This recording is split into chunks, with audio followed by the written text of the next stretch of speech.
Good morning. Welcome to Archana சமையல். இன்றைக்கி மாப்பிள்ளை சம்பா அரிசி வச்சு ஒரு பிரியாணி மாதிரி செய்ய போகிறாங்க. வாங்க அதை எப்படி செய்கிறதுன்னு பார்க்கலாம்.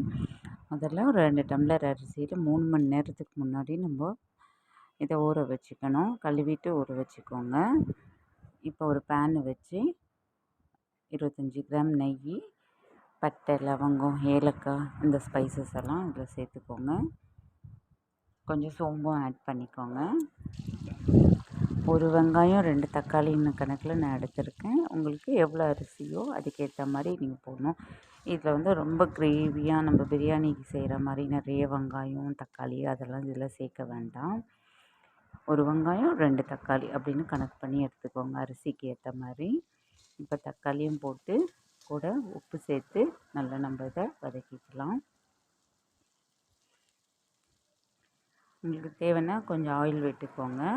நான் இந்த நெய்யிலே செஞ்சுட்டேன். உங்களுக்கு வேணும்னா கொஞ்சம் ஆயில் விட்டுக்கோங்க.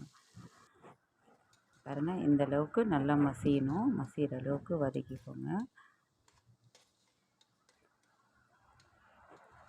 நான் அதில் கேரட், இஞ்சி பூண்டு பேஸ்ட்டு அதை போட்டு நல்லா வதக்கியிருக்கேன். உங்களுக்கு ஆப்ஷன் தான், வேணால் பட்டாணியெல்லாம் சேர்த்துக்கலாம்.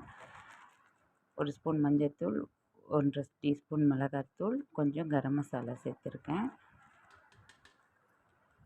நல்லா பச்சை வாசனை போகிற வரைக்கும் வதக்கிக்கோங்க. இதில் நிறைய காய்கறி ஏன் சேர்க்கல அப்படின்னா, ஆல்ரெடி இந்த நம்ம சேர்த்துருக்குற அரிசிலேயே நம்மளுக்கு எல்லாமே இருக்குது. ப்ரோட்டீன்லேருந்து விட்டமின்லேருந்து எல்லாமே இருக்குது. இந்த டம்ளரில் நான் 2 டம்ளர் அரிசி போட்டிருக்கேன். இப்போ என்ன பண்ணுறேன்னா, 1 டம்ளருக்கு 3 டம்ளர் தண்ணி அப்படின்னு கணக்கு எடுத்துகிட்டு 6 டம்ளர் தண்ணி விடணும் அதில். இப்போ இந்த அரிசி நல்லா ஊறிடுச்சு. நம்ம 6 டம்ளர் கணக்கு வச்சு தண்ணி ஊற்றிக்கலாம். இந்த ஸ்டேஜில் உப்பு மிளகாத்தூள் செக் பண்ணிக்கோங்க. காரம் எவ்வளோ இருக்குதுன்னு பார்த்துக்கோங்க. அப்படி இல்லைன்னா காரம் கம்மியாக இருக்குன்னா ஒரு 2 பச்சை மிளகாய் நம்ம கிள்ளியே ஆட் பண்ணிக்கலாம். இப்போ இந்த தண்ணி கொதிக்கட்டும்.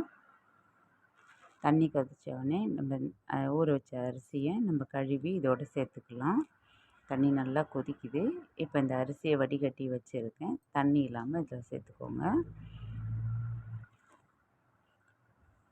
அரிசியை போட்டுட்டு நம்ம புதினா ஆட் பண்ணிக்கலாம்.